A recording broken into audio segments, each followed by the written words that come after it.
예? 달리 없어요? 3번 보면 물에 적신 이제 나무판 위에 수산 바름하고 그다음에 이제 질산 암모니아 넣었어. 들어 올려줬대. 그러면 이 내부에서 일어나는 반응은 이제 흡열이에요, 흡열. 물이 있죠? 그러면 H2O가 액체가 H2O 고체가 될 때가 발열이에요. 그래서 이 열을 얘네들이 흡수한다고 생각하면 돼요. 그러니까 플라스크 안에는 흡열이기 때문에 주기온도가 낮아진다고 맞고요. 그 다음에 요 안에서의 반응을 의미하는 거야. 자, 흡열이니까 생성물의 에너지가 반응물의 에너지보다 커야죠. 그 다음에 물이 증발 과정과 열의 출입 방향이 물의 증발 과정과 열의 출입 방향이 같대. 물이 증발하는 게 아니라 얼어버리는 거니까 그 우리가 이런 거 응고라 그래. 응고. 알았죠? 그러면 물이 증발할 때 근데 이제 여기서는 얘를 물어본 것 같지는 않고 H2O가 있으면 얘가 H2O가 기체가 될 때, 그 이건 뭐예요? 이게 흡열이거든. 그러니까 플라스크 안에서의 반응은 흡열이기 때문에 이거랑 같냐는 거 물어본 거야. 알았지? 그럼 이 방향이 같다. 예, 이게 맞는 얘기죠. 알았지? 흡열이냐? 이런 뜻이에요. 자, 그 다음에 다음 페이지. 질문 있어요? 없으면은 11번만 잠깐 계산 문제니까. 간이한량계 물 100g 집은 그 물질 X를 녹였더니 30도씨가 됐대. 그럼 이제 X 1g이 용이될 때 추산 열량. 일단은 20이 30도씨가 된 거잖아. 그럼 20도씨가 30도씨가 된 거니까 일단 발열이에요. 그러니까 방출이에요. 흡열은 아니고요. 얼마만큼인가 뭐 이제 구하면 될 거 아니에요. 그러면 이제 Q는 시멘트인데 4 곱하기 질량이죠. 질량은 104를 집어넣어야 돼. 왜냐면 물에다가 물질에 4g을 녹였으니까. 온도 변화는 얼마가 되냐면 10도씨가 차이가 나죠. 이렇게 해주면 돼요. 그렇죠? 얼마니? 416에다가 416에 이렇게 되죠. 예를 들어 킬로줄을 바꾸면 4.16 킬로줄 이렇게 되겠죠. 틀렸고 2만 맞죠. 4.16. 알았죠? 자, 도전. 뭐죠? 뭐가 질문이니까 없으면은 다음 페이지. 없으면 5번 할게요. 5번. 자, 이건 우리 앞에서 봤던 간이열량계가 아니라 통열량계 또는 이제 뭐 분배 열량계라 하는 그러한 열량계입니다. 그래서 나프탈렌이 연소할 때 발생하는 열을 구하기 위한 실험과 관련 자료이다라고 되어 있어요. 연용량이 1.8kJ per g인 도시인 열량계 속에 나프탈렌 12.2g을 넣고 열량계 물을 갖다 200g을 채웠다. 이렇게 되어 있네요. 자, 물의 온도가 일정해지면 온도 T1을 측정한다. 물의 최고 온도를 측정한다. 이렇게 돼 있죠. 이게 발열이야. 연소 반응이니까 발열이야. 그래서 온도 변화가 10도씨가 난 거예요. 자, 그렇게 되면 이제 1몰이 완전히 연소하실 때 열량을 구해라. 연소열을 구하자. 우리 지난 시간 끝에서 배웠던 식들이에요. 물의 비열은 4.2. 물의 질량은 2000g.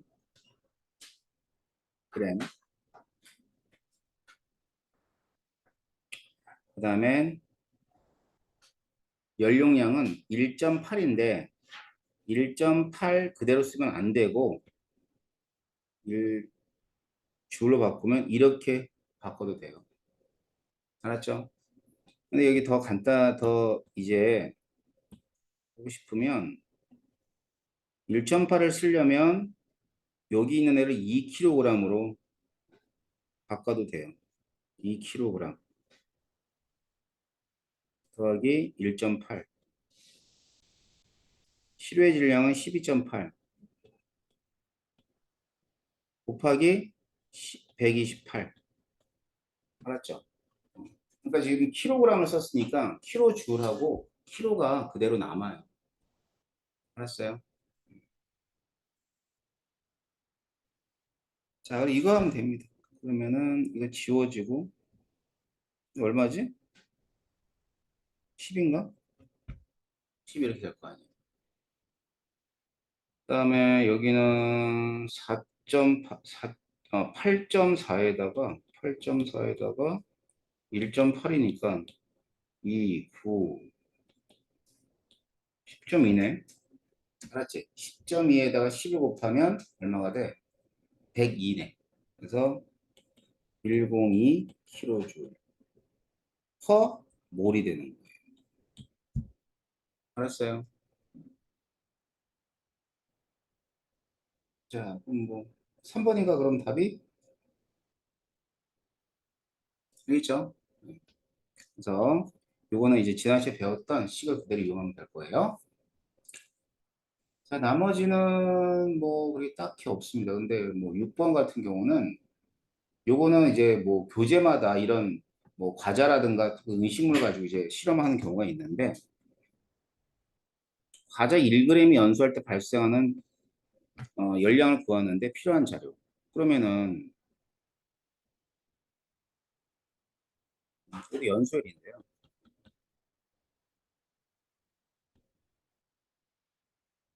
얘는 물이 전부 다 그 열을 가져갔다고 보는 거야. 그러니까 시멘트에다가 이 과자의 질량이 돼야지. 그럼 줄 퍼 그램이 되는 거예요. 그러면 1g의 과자가 연소할 때 발생한 열량을 구할 수 있는 거죠. 그러면 물의 비할 필요하고 물의 질량도 필요하고 물의 온도 변화도 필요한데 다 필요하네. 연소 전후의 과자의 질량은 그 연소한 과자의 질량이 될 거니까. 알겠지? 그러니까 맨 처음에 있는 과자의 질량은 아니고 과자가 타고 남았을 거야. 그걸 빼줘야 돼. 그 전후의 질량을 이용해서 연소한 과자의 질량을 대입해야 되니까 5번. 알겠어요? 그 다음에 산화 환원 반응이다. 그지? 이 문제는 음, 자, 이 문제도 풀어왔어요? 이거? 안 풀었어? 그거 풀지 말까? 응, 그래, 풀지 말자. 여기까지만 풀어 그러면. 알겠죠? 자, 어디로 갈 거냐면요. 2단원 갈 거예요. 2단원.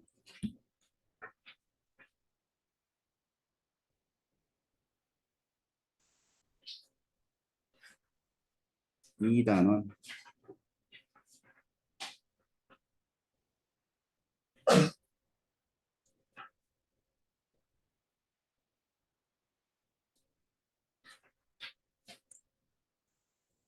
자, 2단원도 양이 꽤 많아요. 원자의 세계라 그랬는데 어, 일단은 크게 주요 내용은 세 가지로 나눠집니다.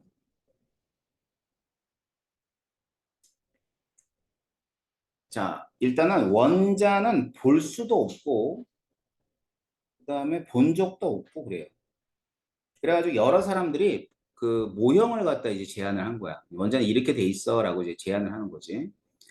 그 중에 이제 도의 원자 모형이 있습니다.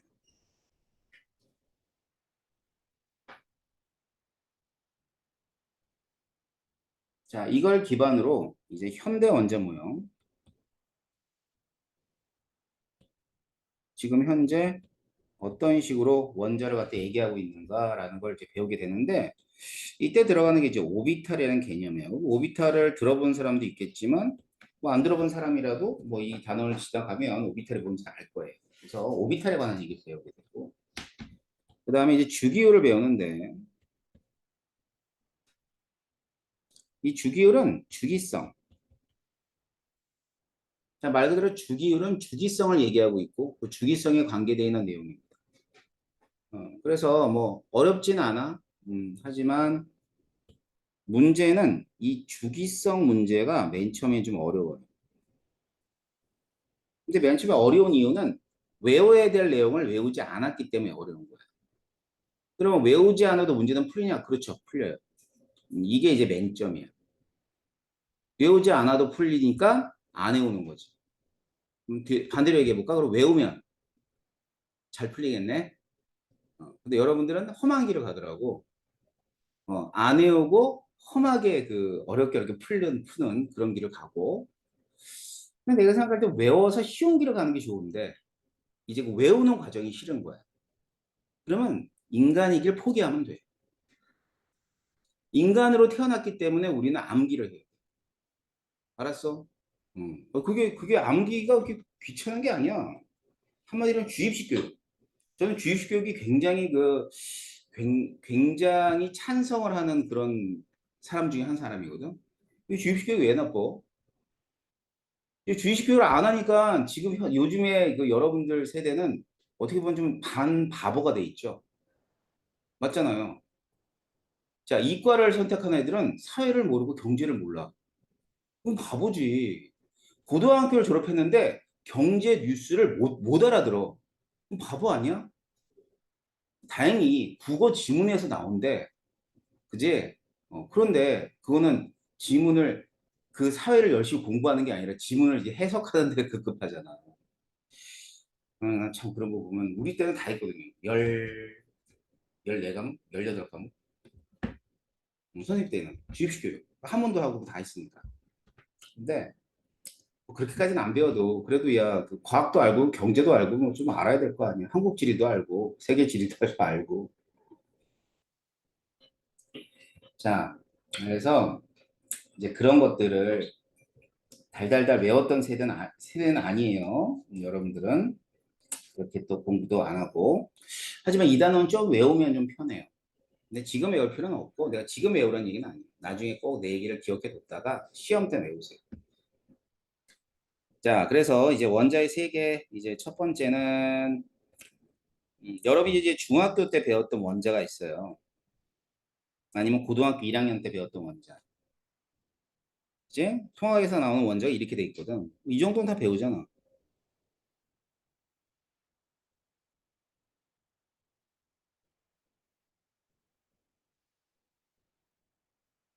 그렇게 배우지 않아요? 자, 얘 뭐야? 양성자. 얘는 중성자. 얘는 그렇지, 그렇지. 이게 원자야. 그런데 여기서 이제 화학원에서는 이 입자들이 어떻게 발견되냐 이거지. 이제 구체적으로 이제 배우는 거야. 알았지? 그럼 첫 번째는 어, 이 톰스라는 사람, 톰스. 이 톰스라는 사람이 있는데 이제 이 사람이 이제 여기 살았던 시대가 1897년. 우리나라는 조선 말이었고, 그 다음에 이제 서양이라 그러면 이제 유럽이겠죠. 유럽에서는 과학이 굉장히 발전을 하는데, 그때 당시는 물리학이 어마무지하게 발전을 해요. 물리학 중에서도 전자기학, 전기장, 자기장을 갖다 이렇게 연구하는 그런 분야가 굉장히 많이 발전합니다. 그래가지고 이제 그 방정관 실험을 많이 하는데, 밑에 있는 게 방정관이에요. 여기는 이제 마이너스 걸 연결하고요. 이쪽 부분에서는 이제 플러스 그걸 연결하죠.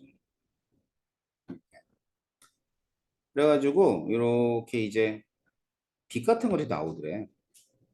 빛이 나오더래. 빛.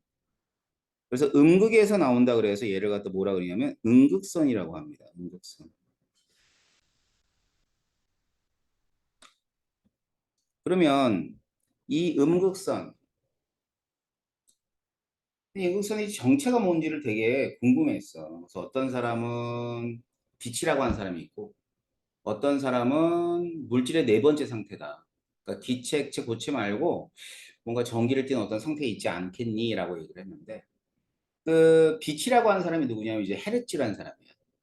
헤르츠라는 사람이 있는데, 그 헤르츠가 이제 빛이라 그러고 죽어버려요. 헤르츠가 요절했어, 요절. 20몇 살 때 죽죠. 그래가지고 이제 이제 헤르츠의 생각을 이 톰슨이 그대로 갖다가 실험을 하는데 헤르츠하고 다르게 이제 좀 해요. 조금 다르게. 뭐냐면 요게 안에를 뭘 만드냐면 진공을 만들어요. 헤르츠는 진공을 만들 상태는 아니고 공기가 있는 상태 실험을 했죠. 자, 그랬어요. 자, 그랬더니만 일단 그 전에 했던 실험하고 똑같은 결과는 첫 번째는 그림자가 지더라.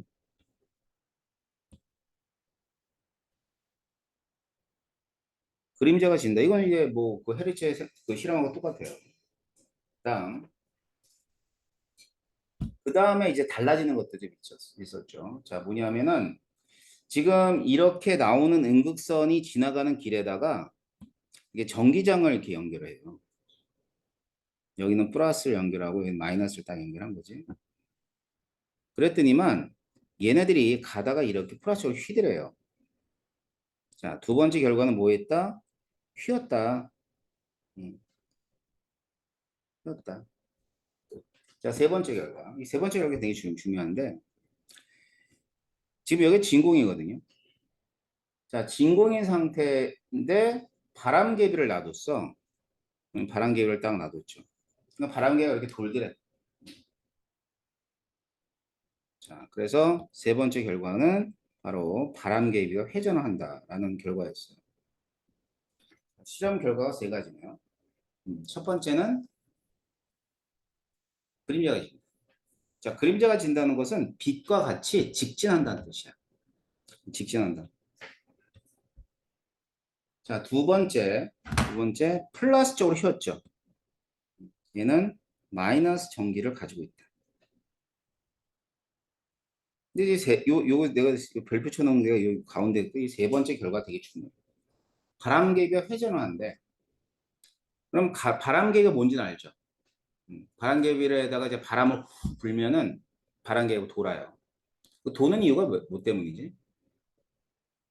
도는 이유는 공기 분자가 바람개비의 날개를 때리면서 나오는 그 힘 때문에 도는 거예요. 근데 공기가 없잖아. 진공이잖아. 그지? 그런데도 돌았다는 얘기는 이 여기서 나오는 음극선이 있잖아요. 그 음극선은 질량을 가진 입자란 뜻이에요. 그럼 빛은 아닌 거지. 빛은 질량을 가지지는 않잖아. 그지? 그래서 굉장히 작은 입자를 발견하게 되는 겁니다. 알았죠? 자, 그래가지고 전자는 입자예요. 분명히. 근데 어떤 전기를 띠고 있는 입자야? 마이너스 전기를 가지고 있는 입자이며 그 크기가 매우 작아요. 알았어요. 그래가지고 이제 이런 걸 가리켜서 밀입자라고 해요. 밀입자.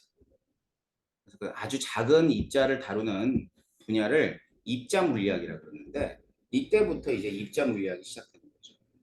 그럼 이 전에는 전자 말고 다른 게 발견된 게 없냐? 네, 발견됐었어요. 양성자가. 양성자가 여기 있나 모르겠네. 여기. 자, 일단은 전자가 발견됐다 그랬지. 그지? 전자가 발견됐는데 그 전에 1886년도에는 양극선 실험을 해. 알았어.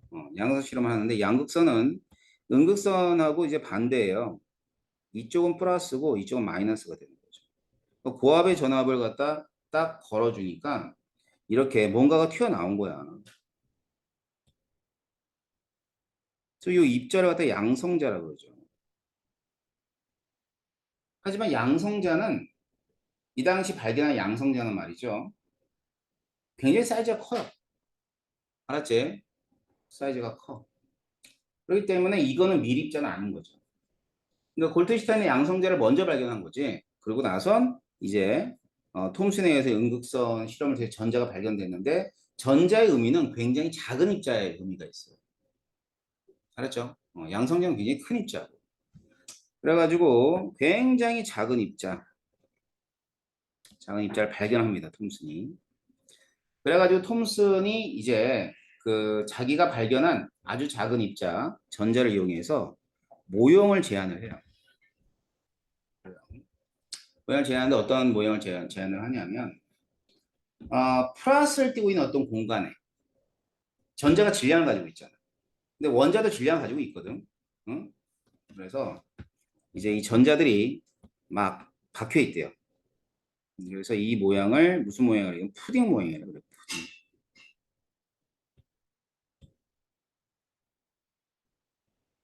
푸딩 모양이라고 합니다. 푸딩 알아요? 푸딩? 먹어봤어요? 맛있어? 빈대떡이 더 맛있지. 푸딩 모양. 푸딩 모양 이렇게 얘기하는데 이게 몇 년 전이냐면 이런 이 단원 할 때마다 참 느끼는 게 1897년도예요. 그럼 1897년도면 우리나라 뭐 하고 있었어? 부한말이잖아. 조선말. 그지? 그럼 이때 뭐 했니? 몰라? 뭐 하긴 이때는 이제 뭐냐면 쇄국 정치인가? 나라 막 막고 외인들 들어오는 거 막고 뭐 일본 애들 들어오는 거 막고 해가지고 결국 뚫렸다가 뭐 이렇게 막 이런 식이잖아, 그치? 그 가쓰고 말이야, 그치? 난 그래서 이 조선이라는 나라를 별로 안 좋아해.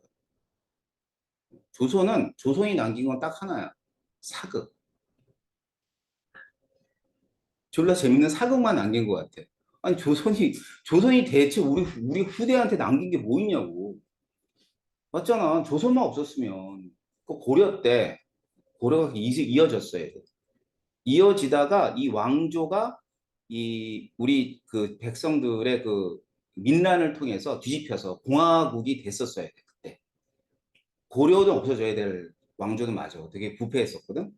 그러니까 고려가 없어지면서 우리는 공화국이 됐었어야 돼. 그런데 못했지. 500년을 조선이 잡아먹었지. 아무것도 못한 거야. 진짜. 그러다 보니까 그 말에 말이야. 그 다른 나라는 하다못해 일본은 말이야. 메이지 유신인가? 뭐 그런 거 있잖아. 그래가지고 빨리 서양 문물을 받아들여가지고 걔네들만 무기 만들고 나라를 키울 때 우리나라는 그 짓 하고 있었다고. 왜 그랬나 모르겠어. 아무튼 일단 조선 별로 안 좋아. 봐봐 이게 우리가 저 고려가 망하고 만약에 공화국이 됐으면 이거는 톰슨의 원자 모형이 아니라 홍길동의 원자 모형이 될 수도 있단 말이야. 그리고 이건 푸딩 모형이 아니라 뭐 시루떡 모형. 전 세계가 시루떡 아는 거지. 니들이 언제 푸딩 먹어봤어? 그치? 푸딩 모형. 그때마다 짜증나. 조선이 별로 안 좋아해. 그래서 조선이 남긴 게 별로 없어. 귀찮아, 그치? 그리고 뭐 장유서부터 시작해가지고 별소리만 다. 그렇지 않냐? 야 장유서 야 물고 나온 지 한참인데 뭐 아직도 어른들 그러고 앉았잖아. 맞잖아. 어? 왜 그러나 몰라. 이게 사고가 니들 생각해 보면 아직도 조선의 그 사고도 유학의 사고들이 박혀 있어요. 남녀 7세 부동석이라고 들어봤지? 모르니? 남녀가 7살이 넘어가면 같이 앉지 않는다는 게 남녀 질서 부동석이야. 알았어? 그런 그지 같은 이론이 어디냐고. 남녀가 평등해야 되는데. 뭐 그것부터 시작해가지고 뭐 아무튼 되게 이상해요. 그래서 유학을 별로 안 좋아해요. 그치? 근데 아직 이제 우리나라는 그런 게 좀 많이 있어요. 이게 500년이라는 시간이 100년 안에 희석되지가 않아. 그렇잖아. 이게 야 조선 500년 하다가 100년밖에 안 됐어. 100한 20년 돼가네, 그지? 100한 20년 동안에 거기에 사고가 뒤집힐 수가 없어. 그러니까 막 그런 것들이 이제 많이 있죠. 많이 있고. 정치법은 그렇잖아. 맨날 단파 싸움 하다 하는 것처럼 여기 지금 맨날 당 싸우고 앉아. 이제 이상한. 이들도 계속 커가면서 그렇게 느낄 거야. 이상한 나라야. 이러면서. 그래서 이제 공부 열심히 해서 이 우리나라 말고 외국 나가서 배우고 막 그래. 맞지? 다시 와가지고 좀 이상한 나라를 좀 해봐봐. 난 기성세대라서 할 말은 없어. 미안해. 그래서 미안할 따름이야. 자, 아무튼 푸딩 모형. 예, 그건 시루떡 모형이 될 수도 있었는데. 자, 톰스는 그래가지고 이런 말도 안 되는 모형을 얘기를 합니다. 자, 그러고 나선 한 10년 정도 지나요. 이때도 역시 마찬가지로 1911년도. 자, 계속해서 물리학이 발전합니다. 그러다가 이제 방사선을 연구하는 그런 이제 학자들이 생기죠. 이제 지금은 이제 핵물리학자라고 해요. 핵물리학자. 그래서 여기 나오는 이 단어에 나오는 대부분의 이제 사람들이 그 핵물리학자들이 많아요. 이 단어에 나오는. 그리고 이 단어에 나오는 과학자들이 여러분이 잘 알고 있는 원자폭탄을 만든 사람들이 있어요. 이게 이제 보어라는 사람이 있는데 아까 보어의 원자 모형 했지? 보어가 그 맨하탄 프로젝트에서 메인을 차지했던 과학자야. 원자탄을 만들었죠. 이 러더포드도 핵물리학자야. 핵물리학자인데 그때는 이제 핵물리학이라는 그 단어가 없었어요. 근데 원래 방사선을 연구했던 사람이지. 그럼 방사선이라 그러면 뭐 있냐면 알파, 베타, 감마. 그럼 X선까지가 이제 방사선이거든. 그럼 X선 뭔지 알잖아. 뭐야? 뭘 알아? 알지? 그냥 X선 들어보기만 했지. 그럼 빛이야, 빛. 빛이야, X선은. 빛인데 이 알파, 베타, 감마는 이제 지금은 정체를 알아요. 이제 알파, 베타, 감마 이렇게 있거든. 그래가지고 이제 요 베타가 전자, 감마는 빛이에요. 그 다음에 알파는 헬륨 알죠? 헬륨의 원자 핵이야. 그러니까 알파나 베타는 입자예요, 입자.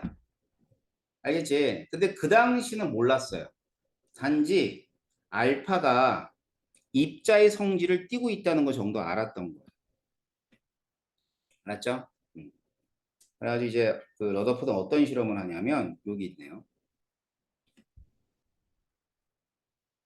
이게 그냥 방사성 물질인데 라듐이라는 이제 방사성 동위원소가 있어요. 그러니까 방사성 동위원소는 뭐 우라늄 알죠? 뭐 이런 것들이야. 그러니까 굉장히 질량수가 큰 애, 불안정하거든. 얘네들이 안정한 상태로 가면서 뭐 알파 붕괴를 해요. 붕괴를 할 때마다 나오는 게 방사선이에요. 지금도 방사선이 있어 없어? 지금 마구 있어요. 이 주변에 있는 많은 방사성 동위원소들이 안정한 상태의 원소가 되려고 이렇게 붕괴를 하면서 나오는 게 자연 방사선이에요. 근데 여기는 이제 조금 더 강력한 방사선이 되겠죠. 그래가지고 얘를 가지고 실험을 한 거예요. 어떤 실험을 했냐면 얘네들이 가는 길목에다가 뭐를 갖다 놓냐면 이렇게 해서 금박을 갖다 놨어요. 금박. 그러니까 금박을 왜 갖다 놨냐면 음료수 먹고 싶으면 내일 소명으로. 네? 하나.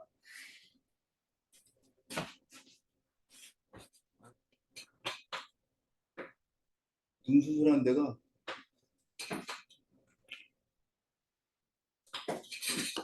뭐 자꾸 왔다 갔다 해가지고 무슨 뭐라 그러잖아요. 이렇게 뭐가 자꾸 이게 벌레 같은 거 왔다 갔다 해가지고 자 일단 이제 금박인데 이 금박을 왜 했냐면 이 그러니까 어떠한 그 원자층을 한 개나 두 개쯤 정도로 가정을 하고 싶었던 거야 러더포드는. 그러니까 이제 얇게 만들어야 될 거 아니야. 그러니까 제일 무른 금속이 뭐야? 금이잖아. 그지? 그래서 금을 갖다가 놓고 박을 만든 거야. 그러면 생각해봐. 지금이야 아주 얇게 만들 수가 있어요. 지금 만들죠. 뭐 과학기술이 많이 발달해가지고 뭐 머리카락의 1000분의 1까지 쪼개요. 그런데 그 당시 그런 기술이 어디 있어?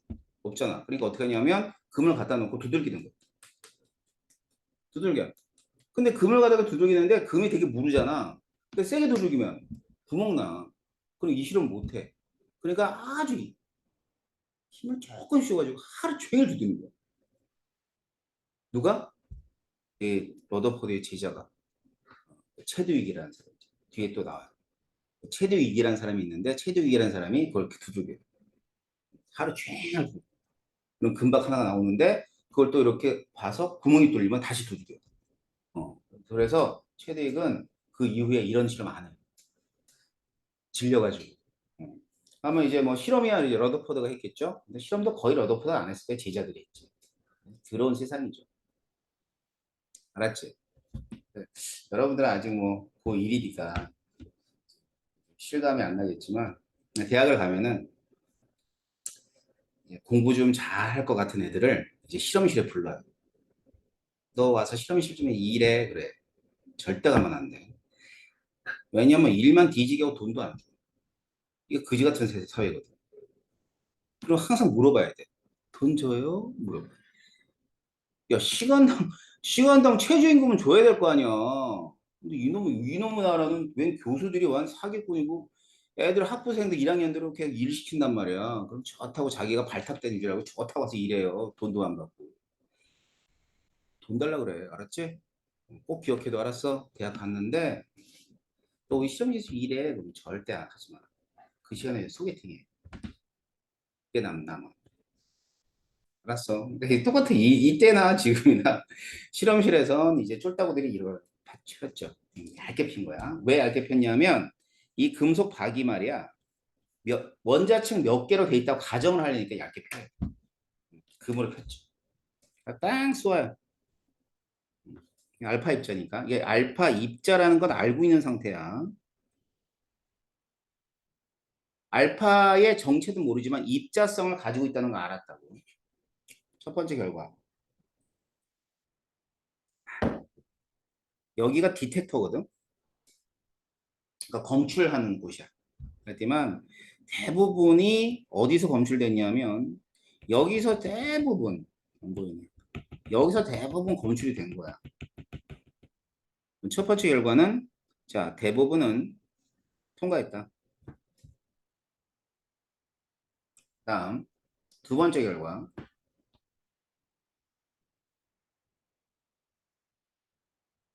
자, 두 번째 결과가 뭐냐면 극히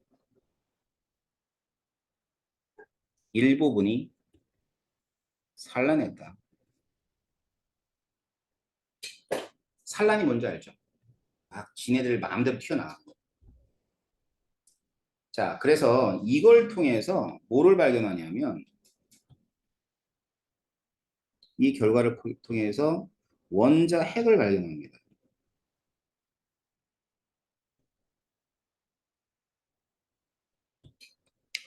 그러면 이렇게 발견한 원자 핵은 어떤 특징이 있냐 이거죠.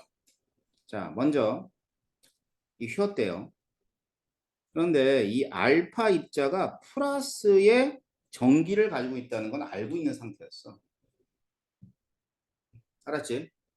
그러면은 얘가 만일 마이너스의 전기를 가지고 있다면 달라붙었겠다. 그지? 이렇게 휘어갔다는 것은 같은 전기를 가지고 있다는 얘기. 플러스 전기를 가지고. 그걸 휘어면 휜 거예요. 다음엔 매우 작다.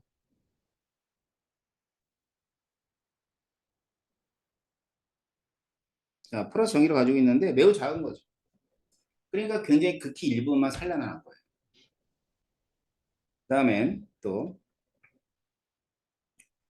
튀어나갔어. 알파 입자가.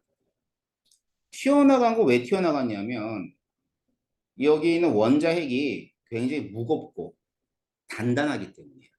그렇죠? 그래서 무겁고 단단하다. 그러니까 가벼우면 밀고 나갈 거 아니야, 알파 입자가. 그다음에 단단하지 않고 무르면은 가서 박히겠지 뭐. 알겠지? 그래가지고 원자핵은 이와 같은 성질을 가지고 있다는 걸 러더포드는 이제 주장을 하는 거죠. 알겠죠? 그래서 이제 러더포드가 제안한 모형이 있어요. 어떤 모형을 제안하냐면 이 사람은 이제 행성 모형이라 그래가지고 지금 이제 태양이 태양계의 한가운데 있는 것처럼 원자핵이 한가운데 있다. 그리고 나선 이제 전자들이 돌고 있대. 마치 이제 뭐 공존하는 것처럼 돈대. 이렇게 얘기를 해요. 알겠죠? 자, 그런데 이 러더퍼드의 원자 모형에서 첫 번째는 이 러더퍼드가 그 플러스를 띄는 이유가 양성자가 존재하기 때문이다라는 얘기를 해요. 근데 이 문제가 있죠. 양성자가 아주 작은 공간에 존재한다면 이 반발 때문에 원자핵을 이룰 수가 없다. 반발이 있을 거 아니에요. 양성자. 그래서 러더퍼드는 또 멍청한 얘기를 하죠. 반발을 이기기 위해서 전자가 있다. 그래서 전자끼리는 반발 안 하냐? 그지? 그 다음에 또 물리를 못했나? 물 잘했을 텐데. 전기를 띠고 있는 입자가 이렇게 돌면은 에너지를 잃고 여기 부딪혀요. 이게 돌 수가 없어. 이렇게 전자가 이렇게. 그럼 멍청한 소리야. 모형이 이제 수정이 필요하죠? 당연히 멍청한 소리 했으니까. 그래가지고 그 제자가 있어요. 제자에 아까 누구 그랬지? 그 금박 핀 사람 체듀익이라 그랬지. 이 체듀익이라는 사람이 얘도 이제 박판 얇은 박을 얇은 베릴륨 박을 했는데 그렇게 얇게 한 건 아니야. 금은 굉장히 얇게 한 거야. 대충 두들겨도 얇은 판이 나와. 베릴륨.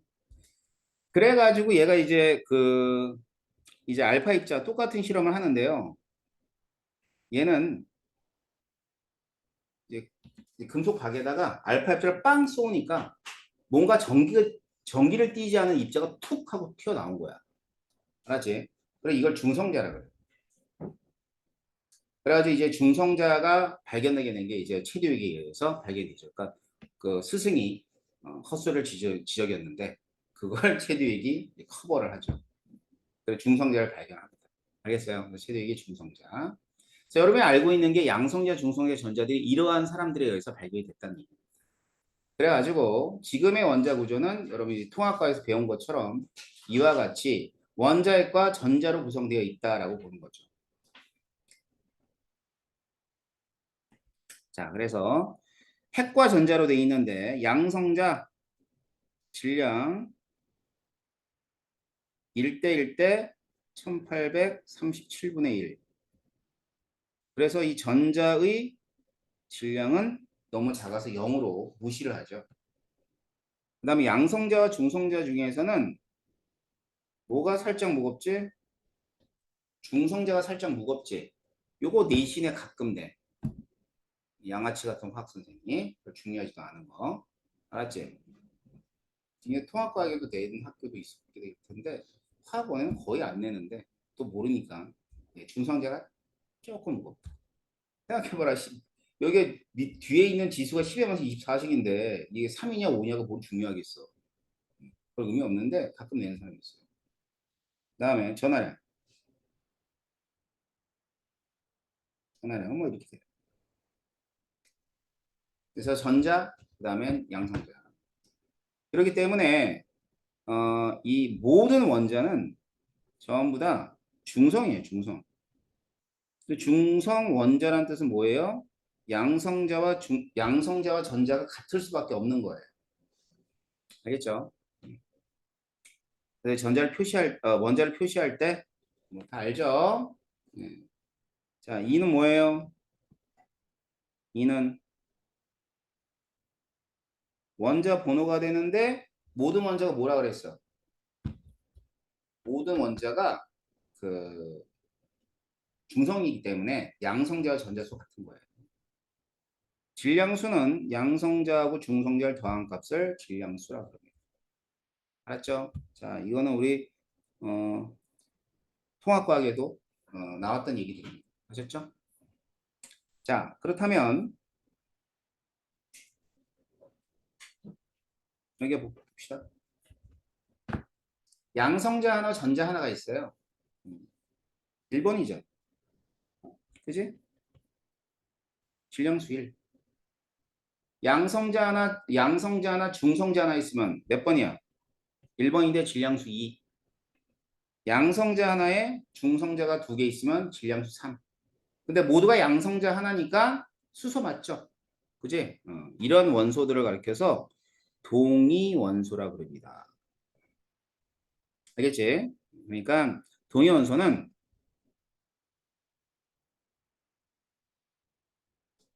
같은 원소인데 다른 질량을 가리켜서 동위 원소라고 해요. 알겠죠? 그러니까 원자 번호는 같은데 중성자 수가 다른 애들이에요. 됐나요? 자, 그래서 이 동위 원소는 지금 수소에 관한 얘기를 하고 있지만 뭐 모든 원소들이 동위 원소를 가지고 있다고 보면 돼. 알았지? 그러니까 뭐냐면 뭐 염소는 17번인데 35짜리도 있고 그다음엔 염소가 17번인데 37짜리도 있어요.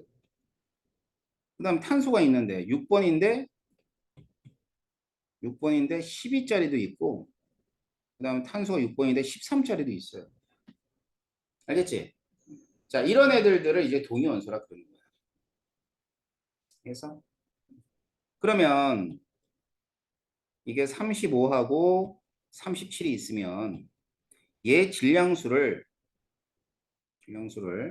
뭐로 할지는 뭐에 의해서 결정하냐면 바로 비율에 의해서 결정해요. 알겠죠?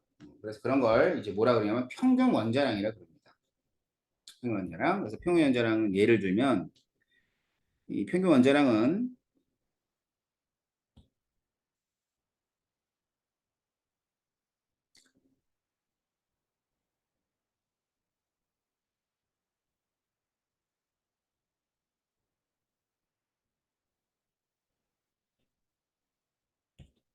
자, 원자량에다 비율을 곱해서 싹 다 더해주면 그게 평균 원자량이 된다는 거예요. 그러면 예를 들어서 그 염소 나왔나 모르겠네. 나왔네. 밑에 한번 보자. 자, 염소 같은 경우는 몇 퍼센트냐면 이게 75%고 얘는 25%로 합시다. 알겠죠? 자, 원자량이 있어요. 원자량인데 이제 보통은 35라고 많이 하죠. 얘는 37이라고 하고요. 자, 질량수와 원자량은 달라. 알았지? 질량수와 원자량은 다른데 이제 여러분이 생각할 때 질량수하고 원자량은 같은 숫자라고 생각해도 과언은 아니야.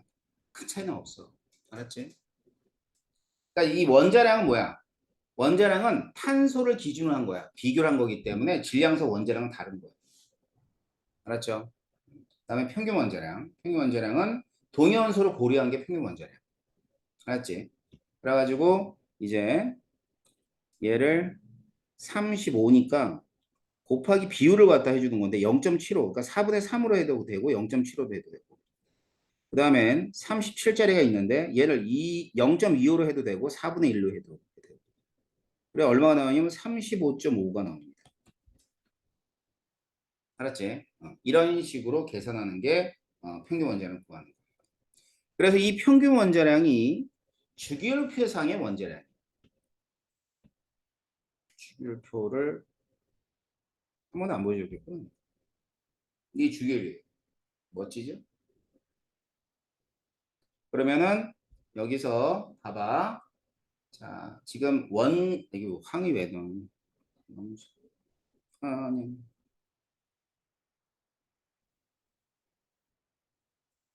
두, 두.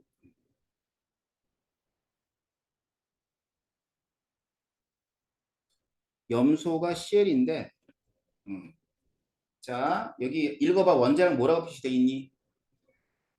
보이지? 난 보이는데 35. 아까 구했던 453 돼 있지. 35.5.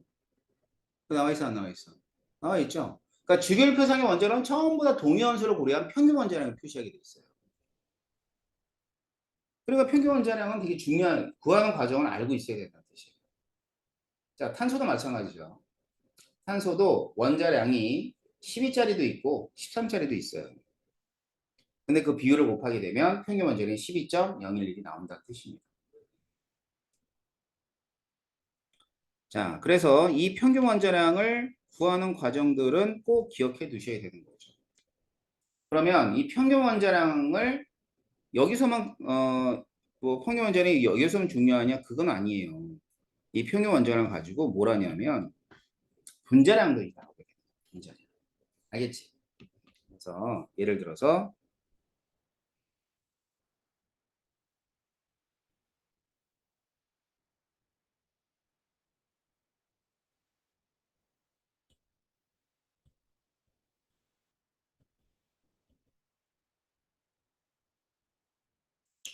자, CL2의 평균 분자량은 구하는 방법은 평균 원자량의 합이야. 아니면 이렇게도 구해. 분자량 곱하기 비율의 합. 이게 무슨 말이냐면, 자, CL2가 있어요. 그러면 이제 CL이 35짜리도 있고 37짜리도 있어. 그다음에 또 35짜리도 있고 37짜리도 있다고. 그러면 얘네들이 가능한 분자량은 70, 72, 72, 74. 그러니까 가능한 분자량이 총 몇 개야? 세 가지죠? 그제? 자, 그러고 나선 35짜리가 비율이 얼마라 그랬어요? 4분의 3, 4분의 1. 그죠? 얘는 4분의 3, 4분의 1 이렇게 됩니다.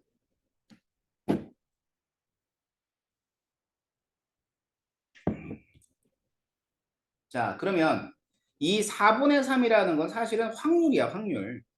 이런 거지. 자연계에서 35를 만날 수 있는 확률이 4분의 3이야. 그러면 35, 35가 만나서 70이라는 분자량을 가진 염소를 만나게 할 수 확률은 얼마야? 16분의 9가 되는 거야. 알았지? 그 다음에 37, 35도에서 얘는 16분의 3. 그 다음에 35, 37도에서 또 16분의 3. 이렇게 되는 거죠. 37 더하기 35와 35 더하기 37은 같은 거야, 다른 거야? 아, 값은 같은데 경우는 다른 거야. 경우의 수는 다른 거지. 맞잖아. 37, 30을 더했느냐, 35, 37을 더했느냐 다른 거야. 비율은 같고요. 확률은 같고요. 그 다음 얘들은 16분의 1이 되는 거예요.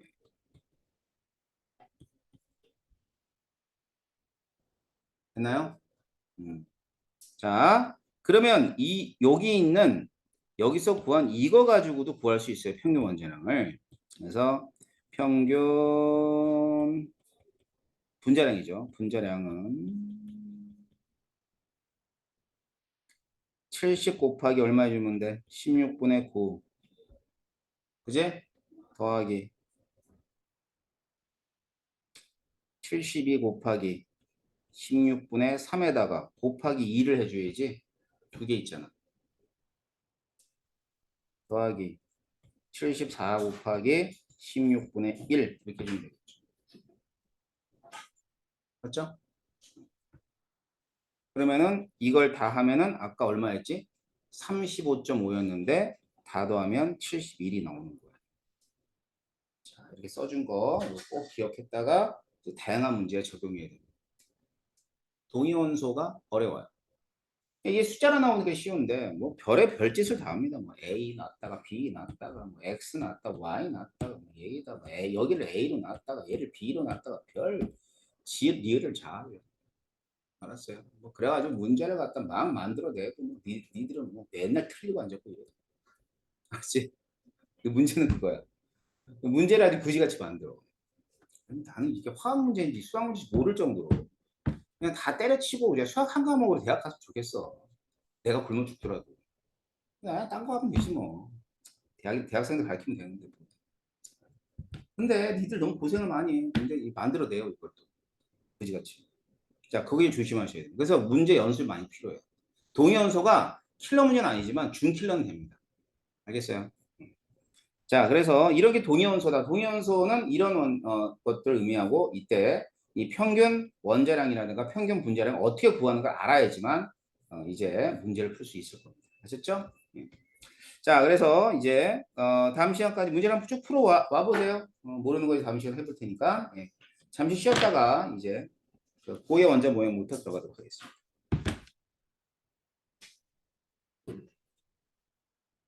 들어봐. 그럼 이게 파동이라는 건 파동이야, 파동. 빛이. 알겠지? 그래서 이제 우리가 파동의 성질을 좀 알아야 돼.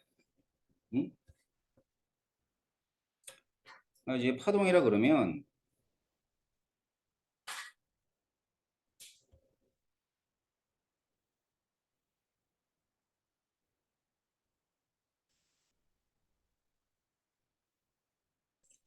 뭐 이런 식으로 해서 이런 걸 파동이라 그래요. 알겠죠? 그래서 먼저 파동은 뭐가 있냐면 파장이라고 있어. 파장. 이게 남다른데 파장. 그래서 이제 뭐 여기를 길이라고 하면 x축을 길이라고 하게 되면 여기서부터 여기까지 그만큼을 이걸 파장이라고 해요. 파장. 그러니까 한 파동의 길이 한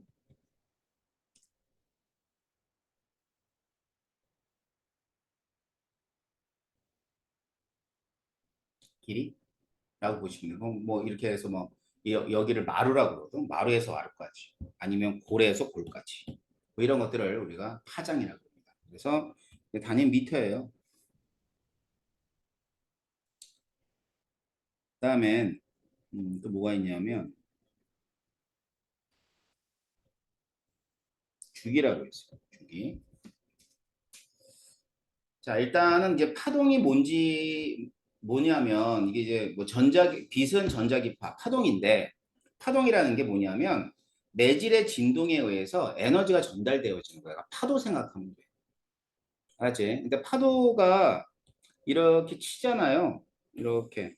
그 우리가 볼 때 이렇게 파도가 치는 것 같은데 사실은 바닷물은 여기 있던 물이 내려왔다가 올라가기만 해요. 진동만 하는 거야. 바닷물은. 알겠지? 그래서 주기라고 하는 것은 한 파동의 시간인데 한 파동이라는 얘기 뭐냐면 여기서 이렇게 내려갔다가 다시 올라올 때까지 시간이야. 이게 주기야. 알았지? 그래서 주기는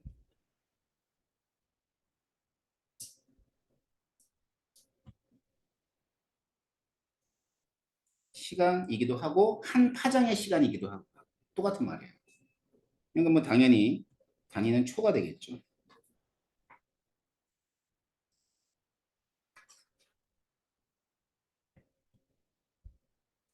자, 뮤라는 그런 값이 있어요.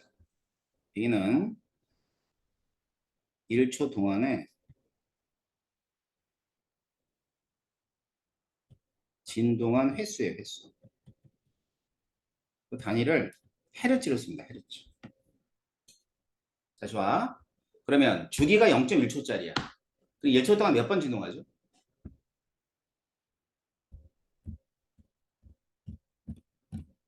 응? 아니, 주기가 0.1초라고. 그리고 1초 동안 몇 번 진동하냐고. 10번. 0.01초면 100번. 그지? 그러니까 이 진동수는 주기분의 1이 돼요. 그래서 헤르츠라는 단위를 쓰는데 이 헤르츠라는 단위는 뭐 다른 말로는 뭐 이렇게도 씁니다. 세크. 근데 헤르츠만 알아도 돼요. 난 진동수가 뭐라는 얘기야? 주기분의 1이라는 게 중요하죠. 네. 자, 그러면 보자. 이제 파도가 친단 말이야. 파도가 치면 어떨 때는 막 굉장히 무섭게 막 쳐오고요. 어떨 때는 너무 질러면 치죠. 그지? 그런 건 뭐라 하냐면 파동의 속력이라고 그래요. 빠르기. 그렇죠? 그래서 V는 여기가 이제 파동 속력.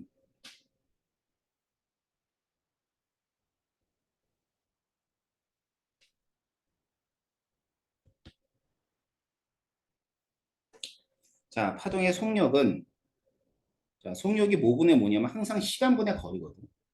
알았지? 시간분의 거리. 자, 그러면 시간분의 거리다. 그러면 시간이 주기가 되는 거고요. 거리는 파장이 되는 겁니다. 그럼 미터 퍼 세크야. 그러면 여기 t분의 1이 진동수니까 파동의 속력을 다시 쓰게 되면 파장에다가 진동수를 곱해준 것과 같은 거죠. 그래서 단위가 미터 퍼 세크가 됩니다. 알겠지? 자, 그런데 우리는 빛을 하고 있어요. 빛. 빛하는데 빛의 속도를 뭐라고 하냐면 광속이라고 그러거든요.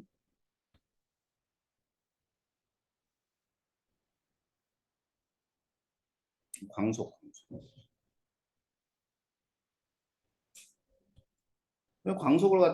광속은 결국 파동이니까 파동의 속력을 그대로 따라가야지. 그래서 빛의 진동수하고 파장을 곱한 값. 이게 이제 광속이에요.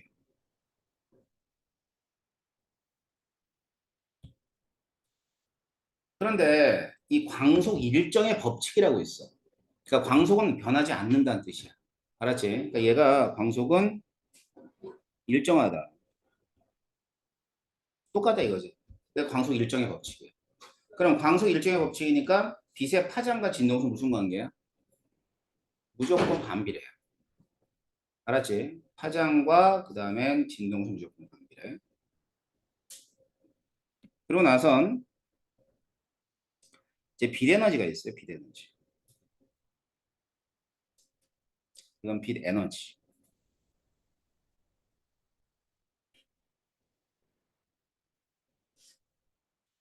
이 빛 에너지를 누가 이제 그 계산해 내냐면 플랑크라는 사람이 계산해 내요. 플랑크. 막스 플랑크라고 그러는데 천재죠, 천재. 그래서 플랑크는 빛 에너지는 어디에 비례한다? 빛의 진동수에 비례한다는 걸 밝혀냅니다. 알았죠? 그래서 이 H가 뭐냐면 H가 굉장히 유명한 건데 이게 플랑크 상수예요. 지금은 몰라도 되지만 나중에 꼭 알아야 되는 상수 6.616 곱하기 10의 마이너스 34승. 그러니까 여러분들 제일 잘 알고 있는 상수가 뭐니? 9.8 미터 퍼 세크죠. 맞지? 이게 제일 잘 알고 있지. 근데 그거보다 더 유명한 게 이 플랑크 상수. 6.616 곱하기 10 마이너스 24승. 34승이라는 숫자인데 그래서 이 플랑크 상수는 상수고 진동수에 비례한다는 얘기를 하게 되죠. 그게 이제 막스 플랑크 얘기한 거고 이게 막스 플랑크는 이 아이디어가 7살 때 아이디어.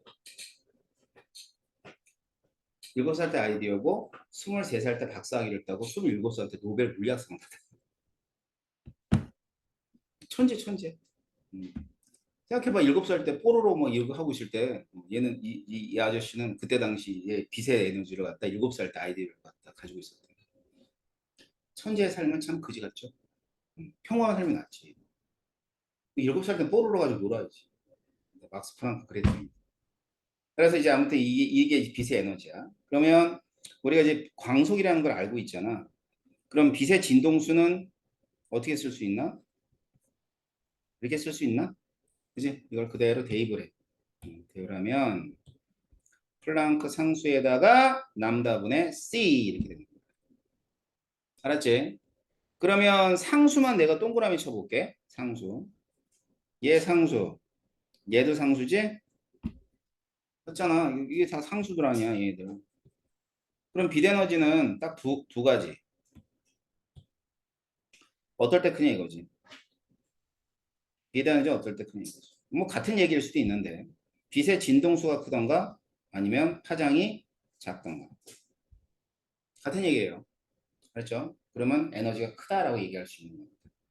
그래서 이제 빛이라고 하는 애가 이제 파동이기 때문에 빛의 속도와 그다음 빛의 에너지를 이와 같은 진동수와 파장으로 나타내 주는 거죠.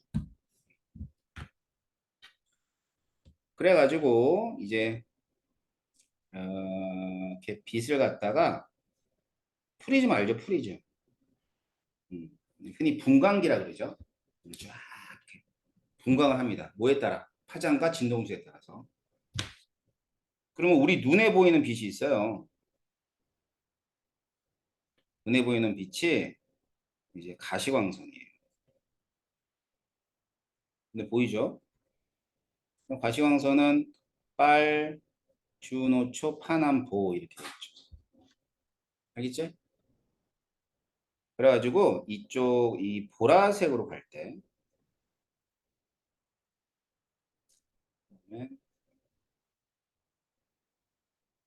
이 빨간색 쪽으로 갈 때.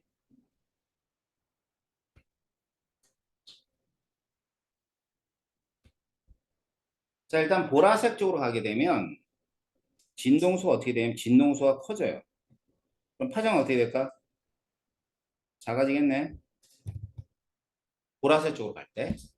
자, 빨간색으로 갈 때 진동수는 작아지고요. 파장은 커집니다. 자, 그럼 봐봐. 에너지는 어느 쪽이 큰 거야? 보라색 쪽이야? 빨간색 쪽이야? 응? 보라색 쪽. 자, 여기가 에너지가 커지는 쪽이에요. 그 다음에 이쪽은 에너지가 작아지는 쪽입니다. 알겠죠? 자, 그래가지고 이 빛은 우리 눈에 보이는 것만 가시광선이야. 눈에 보이지 않는 빛들도 있어, 없어? 있죠? 훨씬 더 많죠.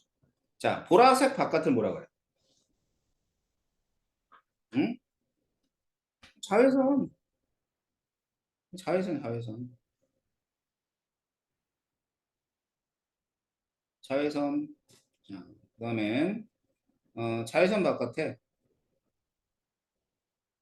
X선, 여기 감마선. 이렇습니다.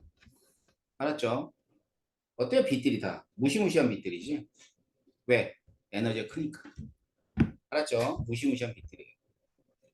자, 이제는 에너지가 작은 쪽. 자, 가시광선 빨간색이죠. 빨간색 옆에 뭐라 그래? 적외선이라고 그러지, 적외선. 여기. 알았죠? 그 다음에 적외선 옆에는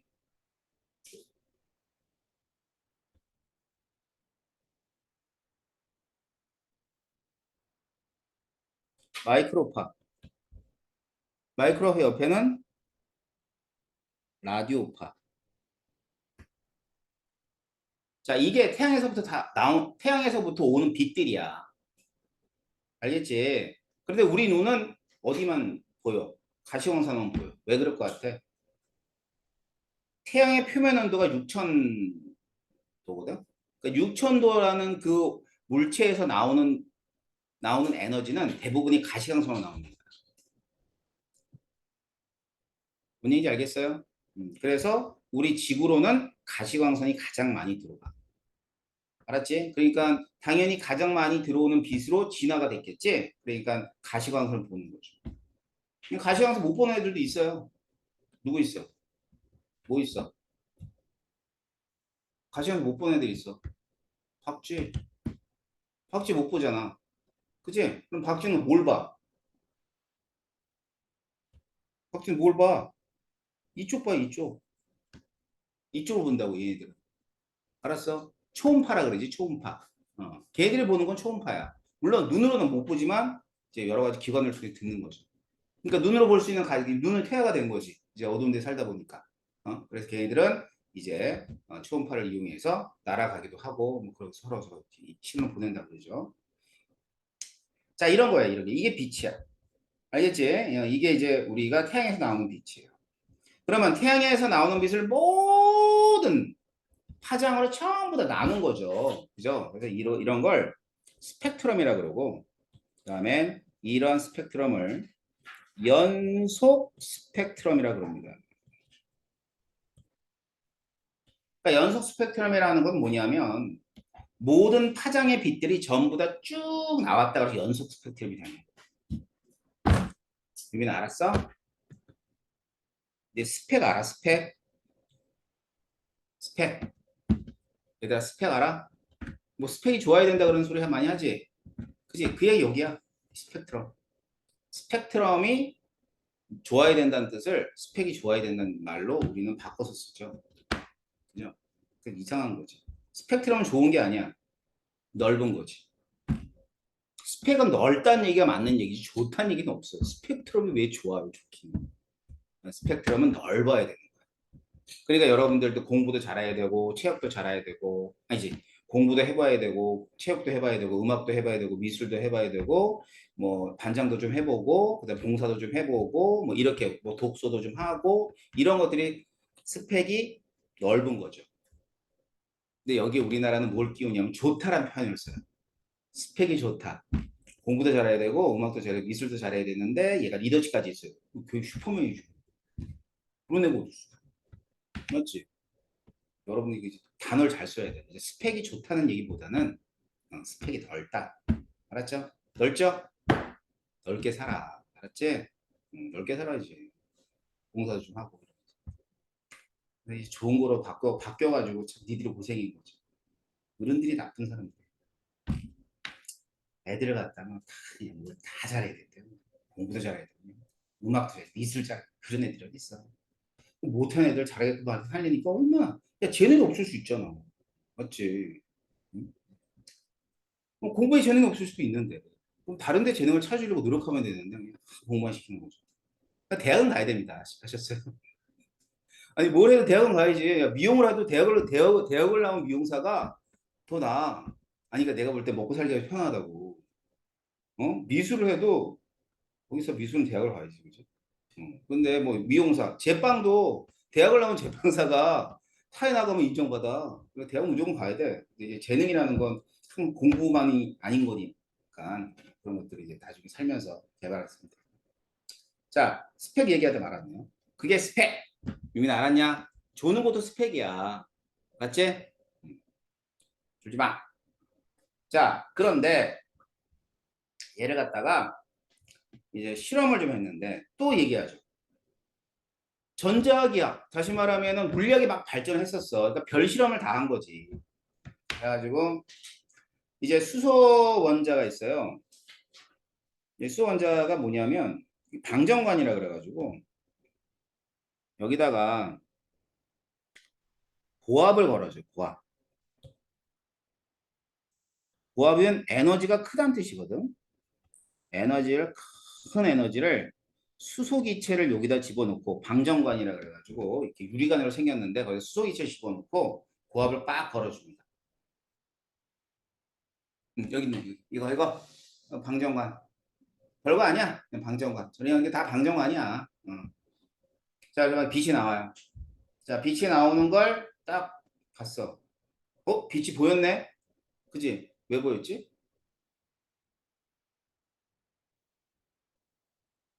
왜 보였을까? 가시광선. 아니, 왜 이렇게 어려운 질문 아니야, 내가? 가시광선이니까 보였겠지. 그치? 자연스럽게 안 보이지. 근데 가시광선이 보인 거야. 그러니까 얘랑 뭐 다를 건 없겠지. 여기. 얘도 가시광선이잖아. 눈에 보이니까. 그지? 그래가지고 이제 프리즘, 분광, 빛을 나누는 거죠. 프리즘 딱 통과시켜 보니까 예상하건대 빨주노 파남보 다 나와야 돼. 여기 있는 것처럼. 근데 아니더래. 뚝뚝 끊어서 나왔대. 알았지? 그래서 이런 걸 뭐라 그러냐면 선 스펙트럼이라고 그러는 거지.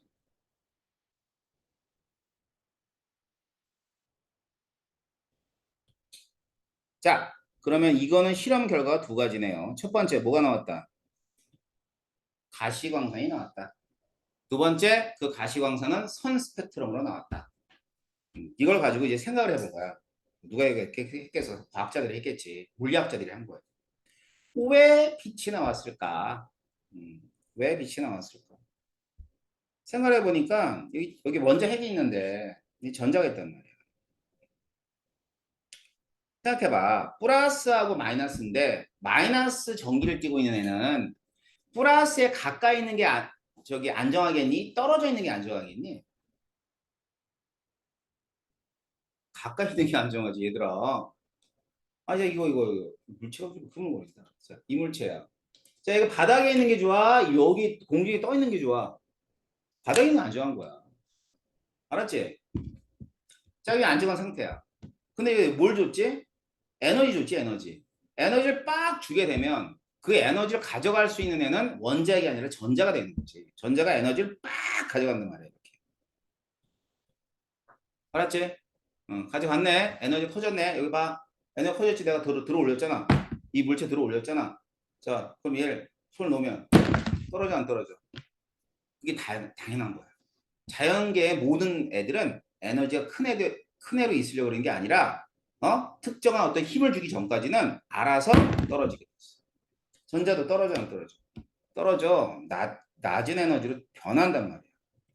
그러면 에너지 차이가 생겨, 안 생겨? 생기지. 이게 뭐로 나왔다는 얘기야? 빛 에너지로 나왔다 이거야. 그러니까 빛이 나온 거지. 그 빛이 가시광선인 거지. 알겠지? 근데 만일 이 전자가 가질 수 있는 에너지가 무한가지야. 다 가질 수 있어. 1도 갖고 1.0000, 1도 갖고 1.0000, 2도 갖고 뭐 이래. 그럼 나올 때 빛이 뭐가 나와야 돼? 모든 파장의 빛이 다 나와야지. 그럼 연소 스펙트럼이 나와야 돼. 근데 아니잖아. 얘가 나왔잖아. 왜? 전자는 이 에너지 아니면 이 에너지 아니면 이런 에너지를 갖는 거야. 그러니까 이렇게 빛 하나, 이렇게 빛 하나, 이렇게 빛이 하나씩 나오니까 그 빛에 의해서 이렇게 선들이 결정이 된 거죠. 그 얘기는 뭐냐면 전자 에너지 주의는 전자는 특정한 에너지 준위를 갖는다. 특정한 에너지 준위를 갖는다. 알겠지? 그래서 이 사실을 확인하게 되는 게 바로 이 선 스펙트럼이에요. 그런데 이 특정한 에너지 준위가 얼마인지 몰랐지. 누가? 과학자들이 몰랐어. 물리학자들이 특정 에너지 준위 갖긴 갖는 것 같은데 과연 이게 얼마인지? 얼마지? 라는 거 몰랐죠. 그냥 단지 발표를 해요. 특정 에너지를 갖는다. 파장을 발표하죠. 이 선은 656, 486, 434라는 파장을 갖는다. 갖는 빛을 우리가 발견했어. 라고 발표를 해요. 이걸 누가 보냐면 고등학교 수학 선생님이 발모가 봐요. 고등학교 수학 선생님이 발모라는 사람이 이 규칙성을 발견을 하는 거야. 무시했겠지? 당연히 무시하죠. 내가 딱 해서 보냈는데 물리학자들은 무시해. 네가 뭘 알아? 고등학교 수학 선생님이. 근데 항상 선구자는 있죠. 참 인성이 좋은 어떠한 물리학자가 정말 그걸 딱 보고 맞네? 이렇게 해서 나온 게 보의 원칙입니다. To be continue. 다음 시간에 해드리겠습니다. 재밌지? 이제 과학사는 되게 재밌어. 그래서 여러분 과학 같은 거는 잘 하고 싶으면 이렇게 역사 같은 거 있잖아. 과학사 같은 거 책 있어요. 선영하면. 그런 거 읽으면 되게 재밌는 일들이 많이 있어요. 그러면 좀 더 관심을 가져. 알았지? 자, 다음 시간에 그러면 이와 같은 선 스펙트럼을 통해서 어떻게 보의 원자모형이 나오게 되는가를 설명해 드리도록 하겠습니다. 아셨죠? 예. 자, 한 챕터 또 끝났으니까 문제 풀어가지고 오세요. 예, 다음 시간에 볼게요. 수고했습니다.